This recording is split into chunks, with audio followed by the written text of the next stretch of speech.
का जो विषय है उसको जिस तरह से जो शीर्षक हैं उनके विषय में अटल जी की याद आ रही है। अटल जी ने कहा था कि पहले जो अपराधी हैं वो हमारी शरण में आते थे कि हमारी रक्षा कर लो और हम ठीक हो जाएंगे, सुधर जाएंगे वगैरह वगैरह।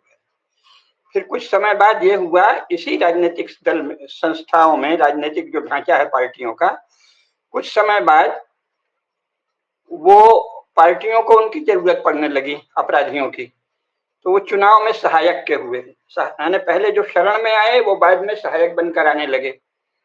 हर पार्टी उनका उपयोग करने लगी। जनसंघ ने बहुत कम उपयोग किया, भाजपा ने भी कम उपयोग किया, लेकिन अन्य बहुत पार्टियों ने बहुत किया। फिर हर पार्टी में अपराधी सहायक हो गए, फिर हर पार्टी में अपराधी निर्णायक हो गए।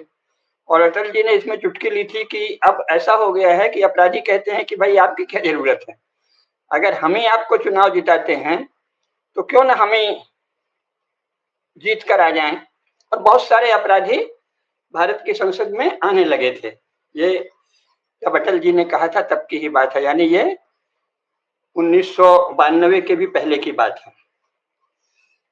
तो व्यापक दृष्टि से देखें, देश की दृष्टि से, तो विषय देश है और देश की दृष्टि से राहुल नॉन एंटिटी है। राहुल की कोई हैसियत नहीं है।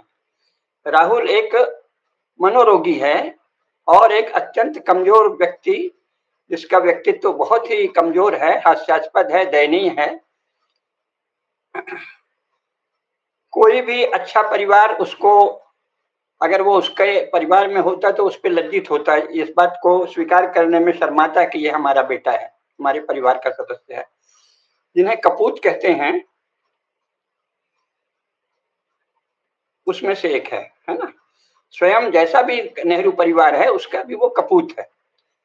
राजीव गांधी की तुलना में देखें तो, किसी भी व्यक्ति की तुलना में देखें तो ये बूढ़ा वंश राजीव का उपजा पूछ, ये कमाल है राहुल, है ना। लेकिन मुख्य बात यह है कि ये तो नॉन एंटिटी है, ये कोई विषय ही नहीं। हम लोगों को जो सोचने की चीज है वो ये है कि आखिर कहां से चले थे 1947, 50, 60, 62 तक सत्ता और प्रतिपक्ष में कौन लोग थे। उधर जवाहरलाल थे, अंग्रेजों ने प्लांट किया था, लेकिन फिर भी इतनी तैयारी करानी पड़ी थी कि वो जैसा भी बोले, भारत भारत बोलता रहता था, डिस्कवरी ऑफ इंडिया बोले, ये बोले वो बोले, लेकिन अच्छी भाषा में, सुंदर भाषा में, लगे कि कोई किसी देश का बड़ा नेता बोल रहा है। यानी उसकी भाषा अच्छी हो, उसमें बातें ऊंची उठाई जाएं। ऐसा व्यक्ति भी जो अंग्रेजों ने प्रोजेक्ट किया, इसका मतलब उस समय भारत की, यानी भारत तो चल गया है, राष्ट्रवाद के नाम से कुछ लोगों ने जरूरत से ज्यादा भारत भारत रख दिया। हिंदू समाज की ये अच्छी स्थिति, ऐसी स्थिति थी 1947 तक कि हिंदुओं में कोई वही नेता बन सकता है जो भाई कुछ तो उसमें तत्व हो, कुछ ज्ञान हो, कुछ तो दिखाए कि हम भारत को समझते हैं। बहुत अनाड़ी भी अपने को दिखाए, अंग्रेजों का मित्र भी दिखाए, तो भी ये बताए कि हम भारत को समझना चाहते हैं। और बीच बीच में भावुकता दिखाना, कभी हिमालय की, कभी गंगा की। और विपक्ष में तो कहना ही क्या, पहले डॉक्टर राम मनोहर लोहिया जैसे लोग थे, नरेंद्र देव और जयप्रकाश नारायण थे विपक्ष में, बाद में दीनदयाल उपाध्याय जैसे दिग्गज आए, अटल जी, आडवाणी जी आए। इनमें से किसी के भी व्यक्तित्व को कोई भी कहेगा कि हाँ भाई ये विश्व के किसी भी राष्ट्र के नेता होने लायक, लेकिन ये तो हेड हैं। पार्टियों में साधारण और कमजोर चरित्र के लोग हर जगह बढ़ते गए। जनसंघ और भाजपा में अपेक्षाकृत कम बढ़े, लेकिन ये सत्य है कि वहां भी बढ़े। ऐसे लोग जिनके बारे में हम कल्पना नहीं कर सकते, ऐसे लोग भाजपा में भी पदों में आ रहे हैं और कांग्रेस तो पराकाष्ठा पर है। तो चिंता का विषय ये है कि ऐसी पार्टियां जिस ढांचे में हो रही हैं कि पार्टी का हेड एक नॉन एंटिटी अथवा एक क्रिमिनल माइंड अथवा एक मनोरोगी हो जाए। विदेशी शक्तियां तो चाहेंगी कि ऐसा आदमी प्रधानमंत्री हो जाए। प्रधानमंत्री नहीं भी हो, देखिए एक प्रोपेगेंडा का ये भी असर हुआ है। ये जो सीधे ब्रिटिश ढांचा ले लिया है, समय के अनुसार मैं थोड़ा शॉर्ट में कहूंगा, लेकिन फिर भी कुछ बातें तो कहनी पड़ेंगी। तो उसमें बहुत सारा भारत में फिर उन लोगों ने प्रोपेगेंडा के द्वारा बहुत से भ्रम पैदा किए, जैसे प्रधानमंत्री पे सारा केंद्रित हो गए। अरे भाई, विपक्ष का नेता भी शासक ही है। शासन किसे कहते हैं? जो संसद में गया, जो विधानसभा में गया, वो राजपत्रित अधिकारी है। भारत के राजपत्र में उनका नाम छपता है। तो जो भी राजपत्र में जिसका भी नाम छपा, वो सब शासन का अंग है। अब इस तथ्य को भुला दिया। तो विपक्ष का नेता भी शासक है। एक तो विपक्ष शब्द कायदे से अगर भारतीय भाषा लेते तो ये शब्द ही नहीं रहता। आप उसको कुछ सत्ता पक्ष और सत्ता स्पर्धी पक्ष कहना चाहिए था, है ना। एक एस्पिरेंट है और एक सक्सेसफुल है। सत्ता पक्ष है, सत्ता स्पर्धी है, लेकिन अपोजिशन की नकल मार दी, चलिए विपक्ष हो गया। अब विपक्ष से वो सचमुच विपक्ष हो गए। तो पहले तो ऐसा नहीं था। जो भी चुना जाता है वो सब शासक हैं। इसलिए किसी भी दल के बड़े पद पर अगर मनोरोगी, विकृत, चरित्रहीन, लंपट, भ्रष्ट सब तरह से लोग पहुंचते हैं, तो ये बहुत चिंता का विषय है। तो ये तो वास्तव में सोचने की बात यह है कि इस ढांचे में कुछ तो ऐसा सुधार किया जाए। ये जो ढांचा है ये गलत है। आज मोदी जी हैं तो बहुत सुंदर लग रहा है, इससे नहीं होना चाहिए। राहुल भी इसी ढांचे में, और कैसे भारत की एक बड़ी पार्टी का हेड, और शैलेंद्र जी की इस बात से मैं बिल्कुल भी सहमत नहीं हूं कि कांग्रेस पार्टी में वो अलग थलग पड़ गया है। कांग्रेस, ये राजनेता बड़े धूर्त और मक्कार होते हैं। आजकल मोदी जी की लहर चल रही है तो थोड़ा ऐसा बयान दे देते हैं, अन्यथा इनमें से सबने वो चापलूसी की है, इंदिरा गांधी की, राजीव गांधी की, कि कुछ पूछिए मत। जिनके अभी नाम लिए उन्होंने, राजीव शुक्ला तो राजीव गांधी की कृपा से ही बढ़ा, पहले जनसत्ता में उप संपादक था, धीरे धीरे बढ़ा। तो ये लोग हर केवल चापलूसी के बल पे, तीन तिकड़म के बल पे ही बढ़े हुए लोग हैं। तो ऐसा नहीं है कि केवल राहुल को आइसोलेट कर दिया है, कांग्रेस पार्टी का ढांचा ही धीरे धीरे ऐसा हो गया है। सोनिया गांधी उसमें कैसे महत्व पा गई भाई, आज राहुल पे कैसे कह रहे हैं। और इंदिरा गांधी जो हैं, उनका आपने कह ही दिया,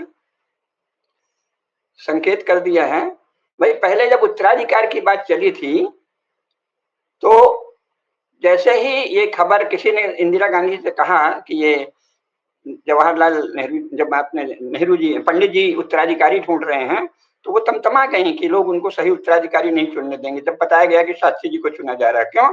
क्योंकि मैं उत्तराधिकारी नहीं। तो ये तो जवाहरलाल की ट्रेनिंग थी।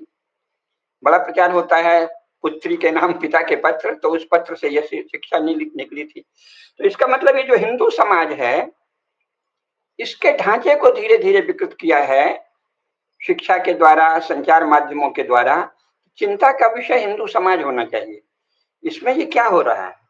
तो बड़ी पार्टी पर सर्वथा गलत व्यक्ति शीर्ष पर जाएं, ये चिंतन का विषय है। पर ये चिंतन का दायित्व किसका है?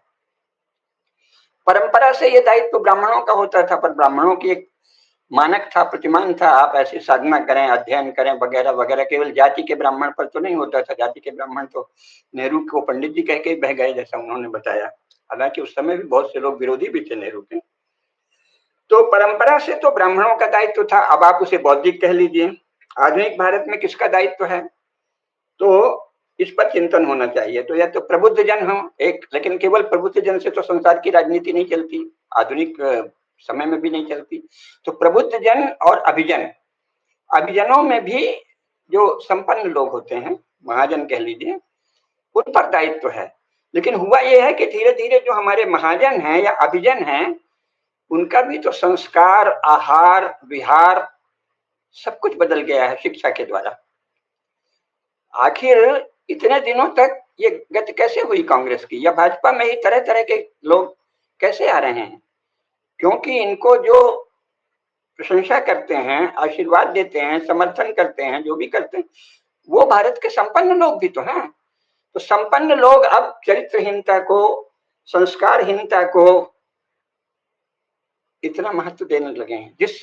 जिस समाज में हनुमान प्रसाद पोद्दार और दयाल गोयनका जैसे लोग हुए, जिन्होंने गीता प्रेस खड़ा कर दिया और घर घर में गीता और हमारे शास्त्र पहुंचा दिए, और इसका उनको सम्मान मिला, सारा देश उनका आज भी सम्मान करता है, उस समाज में अब ऐसे संपन्न लोग ही नहीं हैं जो वेदों और उपनिषदों पर गर्व करते हों। तो हालत यह है कि स्वयं मोदी जी ने गौरक्षकों को गुंडा कह दिया ना। यानी ये क्या हो रहा है? भाई आपकी आपकी पार्टी, हमारा ये मतवाद है, हमारा, अरे भाई तुम्हारा मतवाद 100 साल से अधिक पुराना नहीं है। संसार में आइडियालॉजी, पॉलिटिकल आइडियालॉजी का कुल अस्तित्व 150 वर्ष है। और भारत की राजनीतिक पार्टियों का आइडियालॉजी तो 1947 के आसपास, 1934 से शुरू हुई है। और ये जनसंघ और भाजपा की आइडियालॉजी तो 1950 के बाद की है। कितने साल की है? 75 साल। आइडियालॉजी पर गर्व है। और जो सनातन चीजें हैं, गौ गौ तो सनातन चीज है।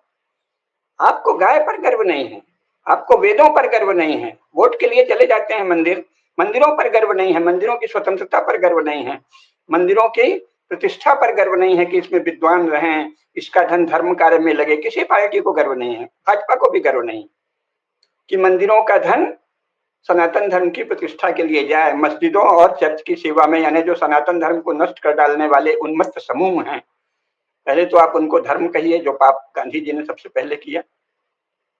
अभी भी लोग इस्लाम और ईसाइयत को धर्म कहे जाते हैं। तो हिंदू धर्म का इससे बड़ा अज्ञान क्या होगा कि जो सनातन धर्म और सार्वभौम जीवन मूल्यों को नष्ट करने की बात कहे, उसको आप धर्म कहें, आपको आप पुण्य कहें। और इसके बाद अपने कोई भी छोटा मोटा मतवाद, आपके किसी नेता के दिमाग की कोई खुजली होगी, कुछ यूरोप का पढ़ लिया, कुछ भारत का पढ़ लिया, वो इतना महान हो गया, उसके प्रति निष्ठा महत्वपूर्ण हो गई। और गाय के प्रति निष्ठा छोटी हो गई, वेदों के प्रति निष्ठा छोटी हो गई, शास्त्रों के प्रति निष्ठा छोटी हो गई, पुनर्जन्म और कर्मफल के प्रति निष्ठा छोटी हो गई। तो ये पार्टियों में जो विकार आ रहा है, दीर्घकालिक दृष्टि से उसके विषय में सोचना चाहिए। यानी राष्ट्र केंद्रित राजनीति होनी चाहिए। तो राष्ट्र केंद्रित राजनीति वो होगी जो दीर्घकालिक होगी। डॉक्टर लोहिया पहले उसी को कहते थे धर्म, कि धर्म दीर्घकालीन राजनीति है और राजनीति अल्पकालीन धर्म है। तो अब तो राजनीति अल्पकालीन क्या, क्षणिक धर्म भी नहीं बचा। अब तो राजनीति सामान्यतः है सत्ता पाने का एक जरिया भर है, अब उसको धर्म कह ही नहीं सकते। राष्ट्र केंद्रित कोई राजनीति भारत में नहीं है। राष्ट्रीय स्वयंसेवक संघ की राजनीति राष्ट्र केंद्रित चली थी, लेकिन अब जिस तरह के बयान शीर्ष से आने लगे हैं, उसमें वो भी सत्ता केंद्रित कई बार दिखता है। किसी तरह पटा लो, मुसलमानों को पटा लो, भले वो आप मुसलमानों से बात करते हैं और ये नहीं कह सकते कि भाई कुछ तो लेन देन करना पड़ेगा, आप सनातन धर्म की निंदा तो सार्वजनिक रूप से बंद कीजिए, आप ये 5 बार नमाज पढ़ना इतने जोर से बंद कीजिए जिसमें ये कहा जाता है केवल हमारा रसूल सब सर्वश्रेष्ठ है, इसमें हमारा अपमान होता है। जो आंख मिला के बात नहीं कर सकता वो कहता है हमारा डीएनए एक है। गांधी जी कम से कम ईसाइयों से आंख मिलाकर बात करते थे, लेकिन मुसलमानों से उन्होंने भी भयंकर घपला किया। अब मुसलमानों से लोग पास जा रहे हैं तो पास, अपने सगे भाई से तो आंख मिला के बात करते हैं और हिस्सा मांगते हैं। आप मुसलमान को सगा भाई मान लो तो उससे ये तो कहो कि भाई तुम ये कैसे करते हो, तुम हिंदू धर्म को गाली कैसे देते हो, हम कैसे सहन करेंगे। मित्रता का कोई आधार तलाशो। लेकिन जिसको देखो वही उनसे चापलूसी के द्वारा रिश्ता बनाता है। तो और इस मामले में मोदी जी भी चापलूसी के द्वारा ही रिश्ता बनाते हैं इस्लाम से।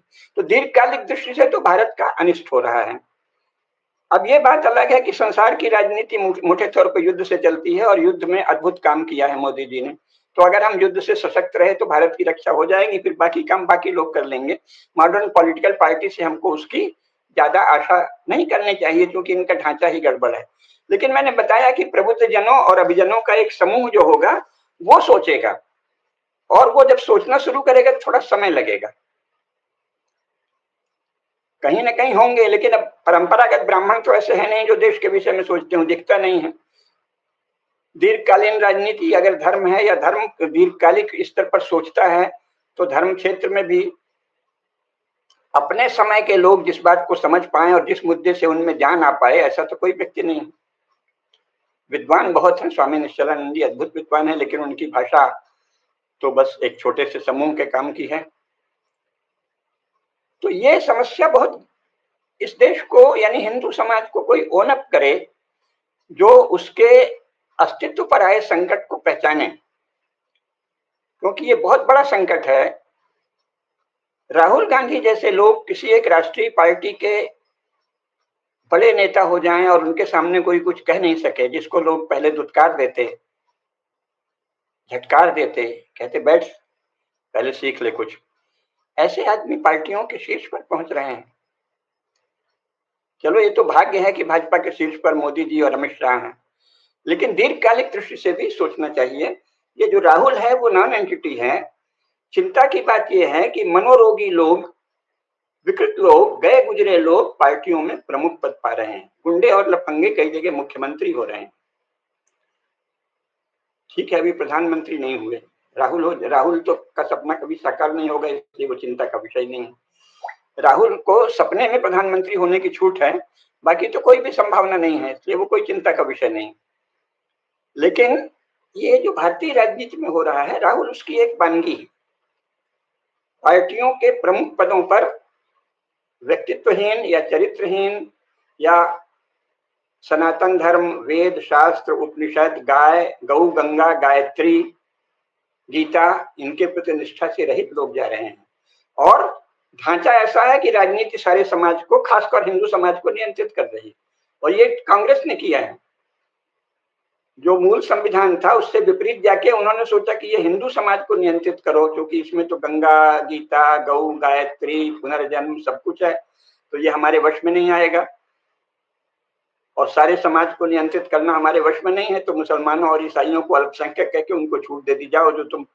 जो भी उन्मत्त बातें पढ़ते हो, उन्माद तुम जगाते हो, आपस में आवेश जगाते हो कि हम भारत पर कब्जा कर लेंगे, सब करते रहो, सरकारी खजाने से पैसे भी दे, सारा कंट्रोल हिंदू समाज पर। कांग्रेस ने राजनीति जब ऐसी हो गई कि सारे राष्ट्र जीवन को नियंत्रित करेगी, तो उसका उपयोग उसने हिंदू समाज के नियंत्रण के लिए किया।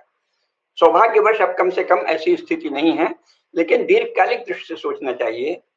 राहुल गांधी का उदय हमारी समस्या इस अर्थ में है कि खुलेआम एक राष्ट्रद्रोही व्यक्ति एक पार्टी के बड़े पद पर है, और इसको ये केवल मजाक का विषय नहीं है जो वो बार बार ट्रंप का इस्तेमाल कर रहा है। ये कहीं यूनाइटेड स्टेट्स ऑफ अमेरिका का, आजकल लोग डीप स्टेट शब्द कहते हैं, मैं तो उस शब्द से सहमत नहीं हूं, वहां का कोई एक बड़ा वर्ग भारत को जो प्रभावित करना चाहता है, ये उसके संधि में, ये उसके साठगांठ में, ये ट्रंप की भी भाषा बोल देगा, बिडेन की भी, ये भारत द्रोहियों से मिले जुले व्यक्ति सज्जन है। ये भारत सरकार इनके प्रति, वो तो ठीक है, मोदी जी इतने बड़े राजनेता हैं कि हम कुछ भी नहीं कर, कुछ सोच रहे होंगे, लंबी रस्सी की ढील दे रहे होंगे कि खुद ही फंसता जाए, लेकिन अन्य पदों पर भी अगर लोग जा रहे हों तो उनके विषय में भी कोई एक नियम बनाने चाहिए, और स्वयं प्रधानमंत्री और भाजपा के बड़े नेताओं का आचरण ऐसा होना चाहिए कि एक तो मंदिरों को सनातन धर्म की श्रद्धा के केंद्र बनने दें, सरकार का नियंत्रण मंदिरों से तत्काल हटाएं, समाज में जो प्रबुद्ध जन है और अभिजन है वो मंदिरों को ज्ञान, जो सनातन धर्म का ज्ञान है, शास्त्र है, उनके प्रशिक्षण का केंद्र बनाए। नहीं तो लज्जा का विषय, आप एक मरी हुई जाति हो जाएंगे धीरे धीरे। अगर हम वेद, उपनिषद, शास्त्र, गीता, गंगा, गौ, गायत्री, इनके प्रति श्रद्धा का केंद्र नहीं बना पाए, संस्कार वश है, वो संस्कार धीरे धीरे धूमिल हो जाएगा। तो इस पर सोचना चाहिए। राहुल गांधी संयुक्त राज्य अमेरिका तथा अन्य देशों में जो भारत विरोधी शक्तियां हैं, क्योंकि सब जगह भारत के प्रति न्यूट्रल शक्तियां भी हैं, अगर समर्थक नहीं भी हो तो, लेकिन भारत विरोधी शक्तियों का ये प्रवक्ता है, इसके बल पे इतनी हिम्मत करता है, और इसके विरुद्ध जैसा अभियान चाहिए वैसा भाजपा क्यों नहीं छेड़ रही है भाई? वो भी एक चिंता का विषय है। काफी प्रचंड अभियान छेड़ना चाहिए कि भाई इस तरह से तो नहीं चलेगा, आप इस तरह से। लेकिन अच्छा हुआ अब तो सोशल मीडिया वो काम कर देता है, कोई बात नहीं, मोदी जी में धीरज है, वो फिर आनंद भी ले रहे हैं, पार्टी का काम सोशल मीडिया कर रहा है, स्वेच्छा से कर रहा है, कोई खरीदा हुआ नहीं। लोगों को खुद ही नहीं सहन होती इतनी बदतमीजी। 80 लाख का 8 करोड़ बना रहे हो, ये सूचना जैसे ही जाएगी तो लोग इसको दुरदुराएंगे, अरे तो मौज मजा मार रहा है, आनंद कर रहा है, पैसे कमा रहा है और बातें करता है। तो सोशल मीडिया बहुत कुछ काम कर रहा है, लेकिन भाजपा को, शासक दल को भी कुछ काम करना चाहिए सनातन धर्म की प्रतिष्ठा के लिए, शो ऑफ के लिए नहीं। आप मंदिर में जाते हैं, आप क्या करते हैं, ये आपका निजी काम है। नीति के स्तर पर मंदिरों की प्रतिष्ठा, सनातन धर्म की प्रतिष्ठा, सनातन धर्म के शास्त्रों की प्रतिष्ठा, मुख्य बात है कि हिंदू समाज का बौद्धिक स्तर ऊंचा उठाने की चिंता करनी चाहिए। ये हिंदू समाज के बौद्धिक स्तर के नीचे चले जाने का प्रमाण है कि उसका एक सेक्शन इतना नीचे चला गया है कि वो राहुल जैसों को ओनअप कर रहा है। पूरा समाज नहीं कर रहा है, पूरा समाज तो मोदी जी को ओनअप कर रहा है, लेकिन हमारे समाज का लोग बड़ा चिंता करते हैं, अरे वो फलाने भी हमारे भाई हैं, ढिकाने भी भाई हैं। अरे भाई ये भी तो भाई हैं जो कांग्रेस के समर्थक हो गए, पहले इनको देखो। इसमें तो तथाकथित ऊंची जातियों के लोग भी ये इतने बौद्धिक दृष्टि से निष्प्रभ, चरित्र की दृष्टि से तेजविहीन कैसे हो गए? तो इन सब विषयों पर दीर्घकालिक चिंतन होना चाहिए। राहुल गांधी के राष्ट्रद्रोह की जड़ें विदेश में हैं, भारत में तो वो सफल नहीं होगा। अगर षड्यंत्र सफल हुआ तो विदेशी शक्तियों के इशारे पे होगा, सेना के द्वारा हो सकता था, लेकिन सेना तो हमें नहीं, भारत की सेना इतनी देशभक्त है कि असंभव है बांग्लादेश की तरह का कुछ को कृत्य करना। लेकिन ये हिंदू समाज को जब तक केंद्र में नहीं रखेंगे, भारत राष्ट्र का अर्थ है हिंदू समाज। हिंदू समाज 1947 में ऐसा था कि जो उसका सबसे खुलेआम अंग्रेजों का एजेंट था, उसको भी एक ऊंची भाषा बोलनी पड़ती थी, चरित्र की, हिमालय की, गंगा की, सब चीजों की भाषा बोलनी पड़ती थी, भारत की, भारत के महापुरुषों की, अपने ढंग से भले व्याख्या करें लेकिन बात करनी पड़ती थी। और विपक्ष में तो थे ही एक से एक दिग्गज। अभी आ गई है स्थिति कि एक वर्षों तक शासक रही पार्टी का एक बड़ा नेता बेशर्मी से ये कहता है कि हाँ ये डेड इकोनॉमी है। सोशल मीडिया ने कर दिया वो अलग बात है, लेकिन सोशल मीडिया ने सच्चाई खोल दी और खोलता रहेगा। लेकिन भारत के अभिजनों को, भारत के बौद्धिकों को और भारत की वास्तविक जिम्मेदार देशभक्त पार्टियों को सोचना चाहिए कि ये क्या हो रहा है। जैसे हमारे यहाँ कोई एकदम कूड़ा कचरा, कोई घर घर में, बड़े घरों में केवल कचरे लोग होने लगे, कपूत होने लगे, तो चिंता की बात होगी ना। इससे तो घमंड नहीं हो जाएगा कि मेरा बेटा तो सपूत है, ऐसे तो नहीं चलेगा। अगर हमारे अधिकांश परिवारों में कपूत होने लगे तो चिंता की बात है। भारत का एक अपने आप को शीर्ष परिवार कहने वाले परिवार में ऐसा कपूत, ये बहुत चिंता का विषय है आगे आपके लिए।